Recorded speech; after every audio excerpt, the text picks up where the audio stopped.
ତୁମେ କିଏ ଚିହ୍ନିବା, ତୁମେ କିଏ ଏ ମଣିଷ ଚିହ୍ନିବା, ଏ ମଣିଷ ନୁହେଁ, ଏ ମଣିଷ ନୁହେଁନ୍ତି।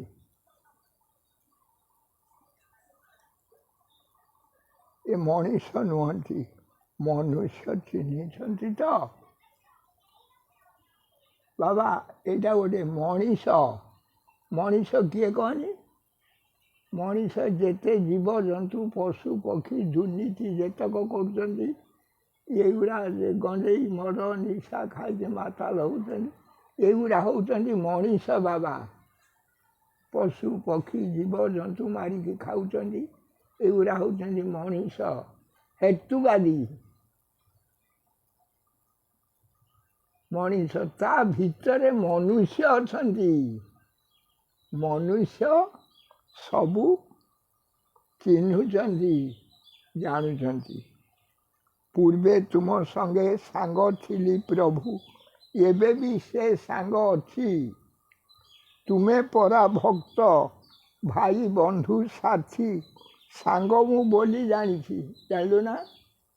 ମୋର ଭାଇ ବନ୍ଧୁ ସାଥୀ ସାଙ୍ଗ ବୋଲିକି ମୁଁ ଜାଣିଛି।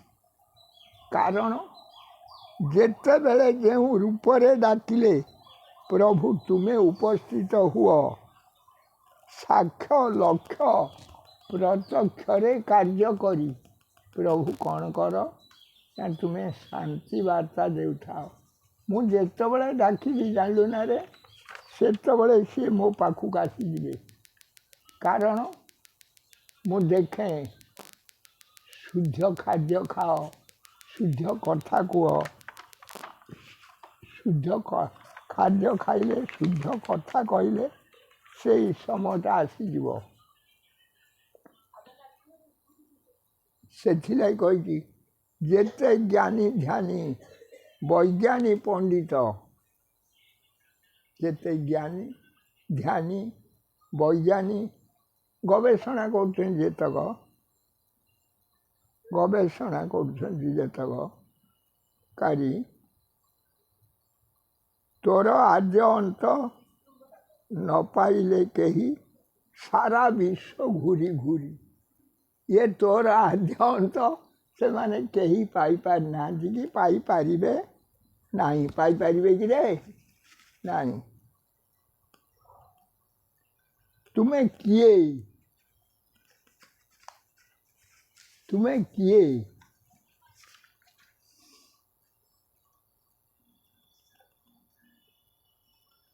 ଆମ ବାପା ମା ଶୂନ୍ୟବାଣୀରେ କହୁଛନ୍ତି, ମୁଁ ହେଉଛି ମହାନ ଶକ୍ତି, ମୋର ମହିମାକୁ ତୁମେ ବର୍ଣ୍ଣନା କରିପାରିବ ନାହିଁ। ମୋର ମହିମା ତୁମେ ବର୍ଣ୍ଣନା କରିପାରିବ ନାହିଁ। ମୁଁ ଅନାଦି, ମୋର ଆଦ୍ୟ ନାହିଁ, ପ୍ରାନ୍ତ ନାହିଁ, ଜନ୍ମ ନାହିଁ, ମୃତ୍ୟୁ ନାହିଁ। ମୁଁ ଅକ୍ଷୟ, ମୁଁ ଅବ୍ୟୟ, ମୁଁ ଅରୂପ, ମୁଁ ସର୍ବବ୍ୟାପକ। ମୋର ସବୁଠି ଆଖି ଅଛି, ମୁଁ ସବୁ ଦେଖୁଛି। ସବୁଠି ମୋର କାନ ଅଛି, ମୁଁ ସବୁ ଶୁଣୁଛି, ସବୁ ଜାଣୁଛି, କରୁଛି, କରଉଛି। ମୋ ମାଧ୍ୟମରେ ମୁଁ ସବୁ, ମୋ ବିଶ୍ୱ ବ୍ରହ୍ମାଣ୍ଡକୁ ମୁଁ ଚଲେଇଛି। ଅନାଦି, ମୋର ଆଦ୍ୟ ନାହିଁ, ଅନାଦି ଯେ ଅନନ୍ତ, ମୋର ଅନ୍ତ କେହି ପାଇବେ ନାହିଁ। ମୋର ଆଦି ଅନନ୍ତ, ମୋ ଅନ୍ତ କେହି ପାଇବେ ନାହିଁ। ଆଉ ଅଲେଖ, ଲେଖା ନାହିଁ ରେ ବାବା, ଲେଖା ନାହିଁ।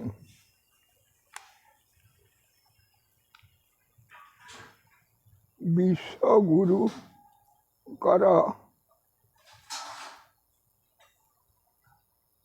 ଆଚ୍ଛା, ବିଶ୍ୱଗୁରୁଙ୍କର ଆଶ୍ରମ ଗୋଟିଏ,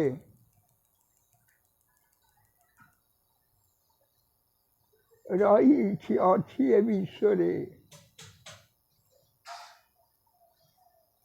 ଗୋଟିଏ ରିସର୍ଚ୍ଚ ଧରିଣ ବିଶ୍ୱକୁ ଚଳାଇଛନ୍ତି, ରିସର୍ଚ୍ଚରେ ଚଲେଇଛନ୍ତି ଇଏ ସାରା ପୃଥିବୀଟାକୁ। ଜାଣିଲ ନା ରେ ବାପା, ସିଏ ଚଲେଇଛନ୍ତି। ସିଏ କିଏ? କେଉଁଠି ତାଙ୍କ ଘର? ଏମିତିଆ ଜାଗାରେ ତାଙ୍କର ଘର ଅଛି, ସେଠି ଉଦୟ ଅସ୍ତ ନାହିଁ। ତାଙ୍କ ଘର ମୁଁ ଦେଖେଇ ଦେଉଛି, ମନେ ରଖିଥା। ଯେଉଁ ଗୋଟେ ଫୋକ୍ସ ପଡ଼ୁଛି, ସେଇ ଫୋକ୍ସ କଥା କହୁଛି। ଯେ ତାଙ୍କର ଘର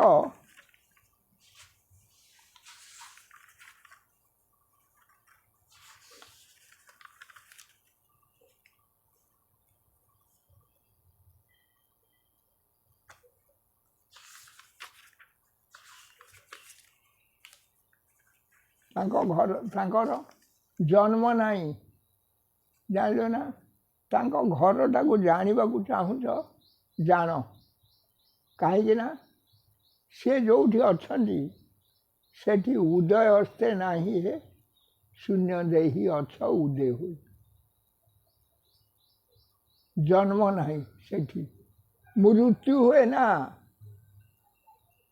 ଜଳ ସ୍ଥଳ ଆକାଶ କିଛି ନାହିଁ। ସିଏ ସୃଷ୍ଟି କରିଦେଇଛନ୍ତି ଆମ ଲାଗି।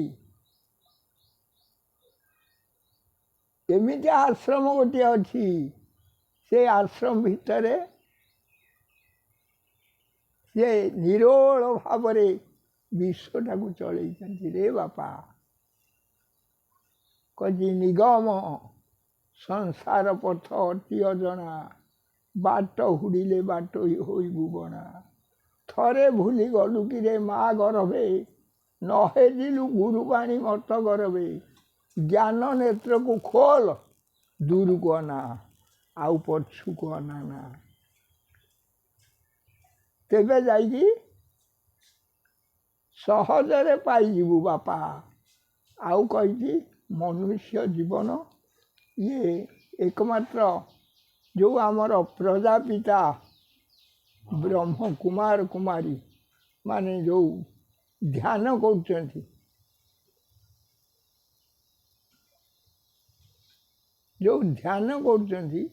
ସେ ଧ୍ୟାନ ହେଉଛି କ'ଣ କହିଲେ?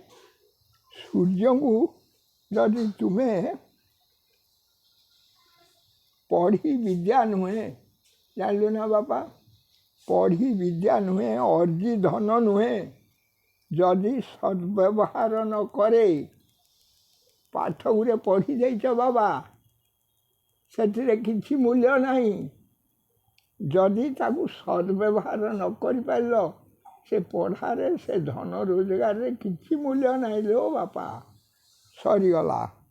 ତାମାନେ 84 ଲକ୍ଷ ଯୋନି ଭ୍ରମି ଭ୍ରମି ସେହି ଜନ୍ମ ବୃଥା ହୁଏ। 84 ଲକ୍ଷ ଯୋନି ଭ୍ରମି ଭ୍ରମିକି ସେ ଜୀବନଟାକୁ ତୁମେ ବୃଥା କରିଦିଅ ରେ ବାପା, ଆଉ କିଛି ନାହିଁ। ପୂର୍ବେ ଋଷି ମୁନି ଆମେ ପୂର୍ବ ଋଷି ମୁନିଙ୍କ ସନ୍ତାନ। ଜାଣିଲୁ ନା? ଆମେ ପୂର୍ବ ଋଷି ମୁନିଙ୍କ ସନ୍ତାନ। କେତେ ବଡ଼ କୂଳେ ଜନ୍ମ। ଆରେ କେତେ ବଡ଼ କୂଳରେ ଆମେ ଜନ୍ମ ହେଇଛେ। ଏ ଜନ୍ମକୁ ବୃଥା କରିଦେଲେ ଆମେ, ଧିକ ଆମ ଏ ଜୀବନ। ଧିକ୍ ଧିକ୍ ଧିକ୍। ତାମାନେ ଏ ଜୀବନରେ ଥିବା ଯାହା, ମରିଯିବା ହିଁ ସେଇଆ ନା କ'ଣ ବାପା? ଏ ଜନ୍ମକୁ ଯଦି ବୃଥା କରିଦେଲେ, ଏ ଦୁର୍ଲଭ ଜନ୍ମକୁ, ଏ ଜନ୍ମକୁ ବୃଥା କରିଦେଲେ ଆମେ ବନ୍ଦ କରିଦିଅ। ଏ ଜନ୍ମକୁ ବୃଥା କରିଦେଲେ ଆମେ, ଧିକ ଆମ ଏ ଜୀବନ। ଧିକ ଆମ ଏ ଜୀବନ। ଜାଣିଲୁ ନା ରେ ବାବା? ଏ ଜନ୍ମକୁ ବୃଥା କରିଦେଲେ ଆମେ, ଧିକ ଆମ ଏ ଜୀବନ। ଚୋରି ଡକାୟତ ଗଞ୍ଜେଇ ମଦର ଗଞ୍ଜେଇ ମଦର ଦେଶ, ଗଞ୍ଜେଇ ମଦର ଯେତେ ସବୁ ନିଶା ଖାଇ ଖୋଇ, ଜାଣିଲୁ ନା, ନିଶା ଖାଇ ଖୋଇ ଏ ଦେଶ ଭବିଷ୍ୟତ ସ୍କୁଲ କଲେଜରେ ଇଏ କି ଶିକ୍ଷା ଦେଲେ ଭାଇ? ଇଏ କ'ଣ ଶିକ୍ଷା ଦେଲେ? ଇଏ ସମାଜଟାକୁ ଧ୍ୱଂସ କରିଦେଲେ ଏ ନିଶା ବେପାର କରିକି ସମାଜଟାକୁ। ବର୍ତ୍ତମାନ ସମୟ ଆସିଯାଇଛି, ବର୍ତ୍ତମାନ ସୁଭାଷ ବୋଷ ଆଜାଦ ହିନ୍ଦ ସୈନ୍ୟ ଗଢ଼ା ହେଲା ଓଡ଼ିଶାରେ। ଏ ଓଡ଼ିଶାରେ ସୁଭାଷ ବୋଷ ଆଜାଦ ହିନ୍ଦ ସୈନ୍ୟ ସଂଗଠନ ଗୋଟେ ଗଢ଼ା ହେଇଛି। ସୁନାର ଓଡ଼ିଶା ଶ୍ରୀକ୍ଷେତ୍ର ଜୀଉଙ୍କ ଟେକ ରହିବ ବିଶ୍ୱରେ।